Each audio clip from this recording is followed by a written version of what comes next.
खुशामदीद student, आज हम menstrual cycle को डिस्कस करेंगे। इससे पिछले लेक्चर में हमने फीमेल रिप्रोडक्टिव ऑर्गन की एनाटॉमी और फिजियोलॉजी पढ़ी। आज हम मेंस्ट्रुअल साइकिल को डिस्कस करेंगे।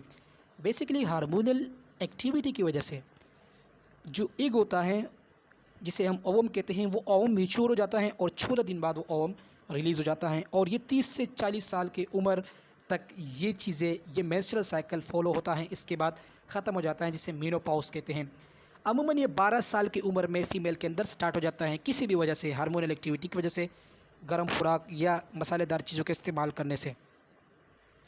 30 से 40 उम्र के दरमियान मेंस्ट्रुअल साइकिल होता रहता है। हर 14 दिन बाद एक एग रिलीज़ हो जाती है, मैच्योर एग जो है वो रिलीज़ हो जाती है, और रिलीज़ होने के बाद उसकी वजह से मेंसेस की प्रोडक्शन होती है और इसे हम मेंस्ट्रुअल साइकिल कहते हैं। और ये प्रोसेस 28 दिन बाद, यानी कि हर 14 दिन बाद रिपीट हो जाता है, यानी कि टोटल इसमें 28 दिन रिक्वायर होते हैं। अगर फर्टिलाइजेशन हो गया तो मेंस्ट्रुअल साइकिल ख़त्म हो जाएगा और इसके नतीजे में फीटस डेवलप होगा। लेकिन फर्टिलाइजेशन किस तरह होगा? फर्टिलाइजेशन जब मेल और फीमेल सेक्सुअल इंटरकोर्स करेंगे, स्पर्म जाएगा वहाँ ओवम के साथ, फर्टिलाइज हो जाएगा। लेकिन मेंस्ट्रुअल साइकिल में ये होता है कि स्पर्म अवेलेबल नहीं होता पॉसिबल प्रेगनेंसी के लिए। दैट्स वाई जो मैच्योर एग होता है वो रिलीज़ हो जाता है और इसके साथ साथ हार्मोनल चेंजेस डेवलप हो जाती हैं और मेंसेस स्टार्ट हो जाता है। मेंस्ट्रुअल साइकिल को 3 बेसिक फेसेस में डिवाइड किया गया है। सबसे पहले जो पहला फेस है, इसे हम पहले फेस को मेंस्ट्रुअल कहते हैं, सेकंड को प्री ओवुलेटरी और थर्ड को हम पोस्ट ओवुलेटरी फेस कहते हैं। इसको हम 28 डे के हिसाब से डिस्कस करेंगे। डे 1 से स्टार्ट लेते हैं। डे 1 में ये होता है, यानी कि डे 1 से लेकर डे 5 तक क्या होता है, इसे मेंस्ट्रुअल फेस कहते हैं। और जो इंडोमीट्रियम सेल्स होते हैं, इंडोमीट्रियम लेयर होती है यूट्रस की, वो स्लग ऑफ हो जाती है और इसके साथ साथ ब्लड लॉस भी होता है। जो एंटीरियर पिट्यूटरी ग्लैंड है, आइए स्टार्ट करते हैं। पहला फेस है और इस फेस को हम मेंस्ट्रुअल फेस कहते हैं, यानी कि ये 1 से 5 दिन तक होता है। इसमें क्या होता है, जो एंटीरियर पिट्यूटरी ग्लैंड है, ये anterior pituitary gland FSH follicle stimulated hormone release करता है। और जैसे ही FSH लेवल इंक्रीज़ हो जाता है, एग मैच्योर हो जाता है। एग कहाँ पर मैच्योर हो जाता है? ओवरीज के अंदर। अब ओवरीज के अंदर ग्राफियन फॉलिकल्स होते हैं, छोटे छोटे पैकेट्स, एनवेलप्स होते हैं, जहाँ पर जो ओवा होता है, जो एग होता है, वो एग जो है प्रिपेयर होता है पॉसिबल प्रेगनेंसी के लिए, फर्टिलाइजेशन के लिए। अब जब FSH रिलीज़ हो जाएगा तो FSH जो है क्या करेगा, एग जो है मैच्योर हो जाएगा और वो ग्राफियन फॉलिकल्स के अंदर रेडी हो जाएगा पॉसिबल प्रेगनेंसी के लिए ड्यू टू FSH। अब डे 6 से लेकर डे 13 का फेस कौन सा है? अब वहाँ पर जो मैंने आपको बताया कि डे 1 से डे 5 में ये होता है कि FSH हार्मोन रिलीज़ हो जाएगा। FSH हार्मोन रिलीज़ होने के बाद ग्राफियन फॉलिकल्स के अंदर जो ओवम है, जो एग है, वो एग जो है मैच्योर हो जाएगा, बिल्कुल रेडी हो जाएगा। अब उसको रिलीज़ होना है। अब इसके बाद जो फेस है उसे हम प्री ओवुलेटरी फेस कहते हैं। ये 6 से 13 दिन के दरमियान होता है। यहाँ पर एस्ट्रोजन हार्मोन जो है वो रिलीज़ हो जाते हैं ग्राफियन फॉलिकल से। ग्राफियन फॉलिकल्स क्या है? आपको पीछे मैंने बताया कि ग्राफियन फॉलिकल्स सराउंडिंग पॉकेट्स होते हैं जिसके अंदर ओव्यूम मौजूद होता है। वो क्या करेंगे, एस्ट्रोजन लेवल को रिलीज़ करेंगे। अब जैसे एस्ट्रोजन लेवल रिलीज़ हो जाएगा, बढ़ जाएगा, तो वास्कुलराइजेशन ऑफ द यूट्राइन लाइनिंग, जो यूट्रस की लाइनिंग है, उसकी तरफ ब्लड का फ्लो बढ़ जाएगा। अब 14 डे पे क्या होगा? अब ये तो 6 से 13 दिन का पीरियड है। इसके बाद जो 14वां दिन है, 14 डेज़ है, इस पे anterior pituitary gland luteinizing hormone release करेगा। ये ल्यूटिनाइजिंग हार्मोन्स ग्राफियन फॉलिकल्स, एक पाउच है जिसके अंदर एग मौजूद है, जिसे को शुरू में बताया, उसको ब्रेक करेगा, उसको तोड़ेगा। अब जब वो टूट गया तो इससे ओवम रिलीज़ हो जाएगा। अब ये ओवम रिलीज़ हो गया ड्यू टू ल्यूटिनाइजिंग हार्मोन।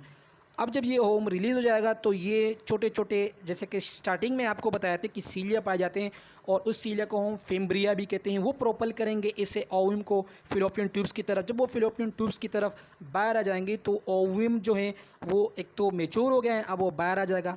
इसके साथ साथ जो फॉलिकल्स है, जैसे कि मैंने आपको बताया ग्राफियन फॉलिकल्स, वो ग्राफियन फॉलिकल्स जो हैं ग्लैंडुलर मास में कन्वर्ट हो जाएंगे और उससे हम कॉर्पस ल्यूटम कहते हैं।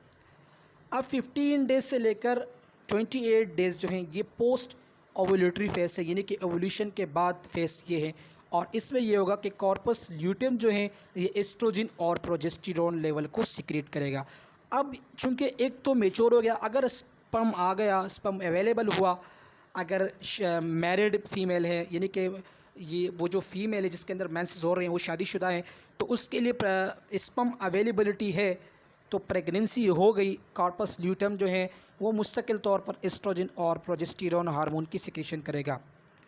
अब एस्ट्रोजन और जो प्रोजेस्टेरॉन है ये यूट्राइन लाइनिंग को रिपेयर करता है तब तक जब तक प्लाजेंटा नहीं बनता, जब तक फीटस की मोस्ट आउटर सराउंडिंग लेयर नहीं बनती, और ये हार्मोनल एक्टिविटी कंट्रोल में रहती हैं, ये तब तक रहती है जब तक फीटस नहीं बनता।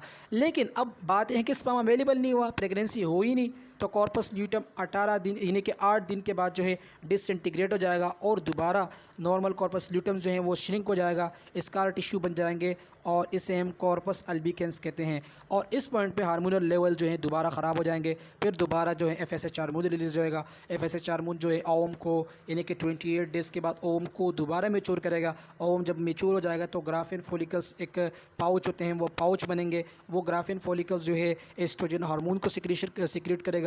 जब उसकी सिक्रीशन हो जाएगी तो ऊपर से पिट्यूटरी ग्लैंड जो लुटेनाइजिंग हार्मोन सिक्रेट करेगा। लुटेनाइजिंग हार्मोन्स उस मेच्योर ओवम को रिलीज़ करेगा। वो ओवम जब रिलीज़ हो गया तो अगर स्पर्म हुआ तो ठीक फर्टिलाइजेशन हो जाएगी, स्पर्म नहीं हुआ तो दोबारा डेब्रिस बनेगी और इसके साथ साथ ब्लड लॉस हो जाएगा। सो आई होप कि आपने इंतहाई आसानी के साथ मेंस्ट्रुअल साइकिल को गेन किया होगा। और यहाँ पे आपको डायग्रामेटिकली दिखा रहे हैं कि जो ओवुलेशन है वो ओवुलेशन ओवरी के अंदर हो रही है। जो यहाँ पे मोस्ट आउटर ओवरीज है, इसको प्रोटेक्टिव लेयर जो है ग्राफिन फॉलिकल्स होते हैं, यहाँ पर ये रिलीज़ हो जाते हैं। अब जब ये रिलीज़ हो जाते हैं, ज़ायगोट हो गया, अगर ज़ायगोट हो गया तो इट्स मीन ज़ायगोट बन गया, इट्स मीन कि यहाँ पर स्पर्म की अवेलेबिलिटी, फर्टिलाइजेशन हो गई। फर्टिलाइजेशन के बाद क्लीवेज स्टार्ट हो जाएगा।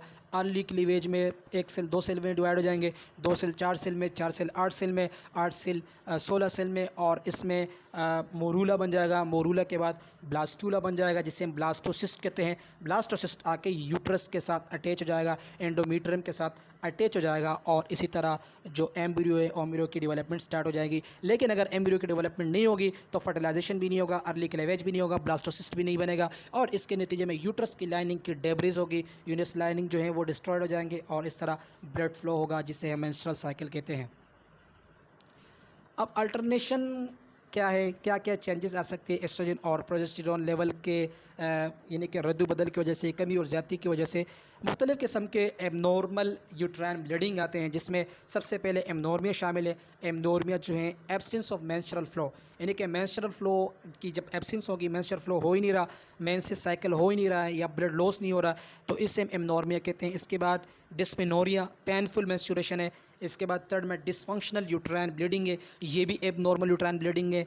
और फोर्थ में मेनोरेजिया जो है ये एक्सेसिव ब्लीडिंग है, अमाउंट और ड्यूरेशन के हिसाब से बहुत ज़्यादा ब्लड इसमें लॉस होता है। और मेट्रोरेजिया क्या है, मेट्रोरेजिया जो है ये ब्लीडिंग होता है मेंस्ट्रुअल पीरियड के दरमियान, यानी कि नॉर्मल मेंस्ट्रुअल पीरियड के दरमियान जो ब्लीडिंग होती है इसे हम मेट्रोरेजिया